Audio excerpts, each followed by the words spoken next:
ஒரு பையன் புது கல்யாணம் ஆனவன். சம்பளம் நல்லா இருந்தது, ஆனா வாழ்க்கை கண்ட்ரோல் இல்ல. Car EMI, phone EMI, bike EMI, credit card, loan, online shopping. Life enjoy பண்ணணும்னு நினைச்சான். சம்பளம் வந்தா ஸ்பெண்ட், பில் வந்தா டென்ஷன். ஒரு நாள் பேங்க் கால், சர்ம பேமெண்ட் 2. மறுநாள் சார் மினிமம் பே. அடுத்த நாள் சார் லீகல் நோட்டீஸ். அப்பதான் பயம் ஆரம்பிச்சுது. வீட்ல சண்டை, அப்பா கோவம். நீ செலவு பண்றது தெரியுது, கட்டுறது தெரியல. அம்மா அமைதியா இருந்தாங்க. ஒரு நாள் அவன் எல்லாம் விட்டுட்டு அம்மா வீட்டுக்கு போனான். அவன் அழுதான். எனக்கு முடியல. அம்மா கேட்டாங்க, எவ்வளவு கடன்? அவன் சொன்னான், credit card, loan, EMI, car loan. அம்மா சிரிச்சாங்க. கடன் பெரியதில்ல, பழக்கம் பெரியது. ரெயூல் ஃபாலோ பண்ணு. ஸ்பெண்ட் பண்றது ஸ்டாப், சேவ் பண்றது ஸ்டார்ட். எக்ஸ்ட்ரா ஒர்க் பண்ணணும், லோன் க்ளோஸ் பண்ணணும். அவன் கேட்டான், எப்படி முடியும்? அம்மா சொன்னாங்க, சேவிங் ஸ்மார்ட்டா பண்ணணும்.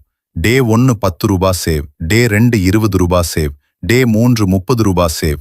இப்படி தினமும் கொஞ்சமா வை.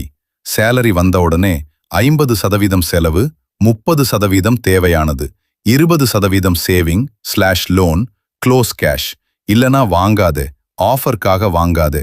நீட் இருந்தா மட்டும் வாங்கு. EMI stop, credit stop, saving start. அவன் கேட்டான், இப்படி பண்ணா லைஃப் சேஞ்ச் ஆகுமா? அம்மா சிரிச்சாங்க. சேவிங் மட்டும் போதாது, இன்கம் கிரியேட் பண்ணணும். அம்மா கேட்டாங்க, கார் ஏன் வாங்கின? அவன் சொன்னான், என்ஜாய் பண்ண. அம்மா சொன்னாங்க, என்ஜாய்க்காக வாங்கினது இன்கம் ஆக மாற்று. கார் ரெண்டல் வை, டிரைவருக்கு விடு, டிராவலுக்கு விடு, மேரேஜுக்கு விடு.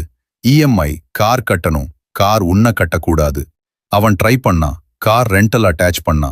டெய்லி இன்கம் வந்தது. லோன் க்ளோஸ் பண்ணா, கிரெடிட் கார்டு யூஸ் பண்ணா. 6 மாசம், 1 வருடம், ஸ்லோவா. கடன் இல்ல, டென்ஷன் இல்ல, மைண்ட் காம். அவன் செகண்ட் கார் வாங்கினா, லோன் இல்ல, இன்கம்ல வாங்கினா. அவன் புரிஞ்சுக்கிட்டான், லோன் ப்ராப்ளம் இல்ல, யூஸ் பண்ற விதம் தான் ரான்.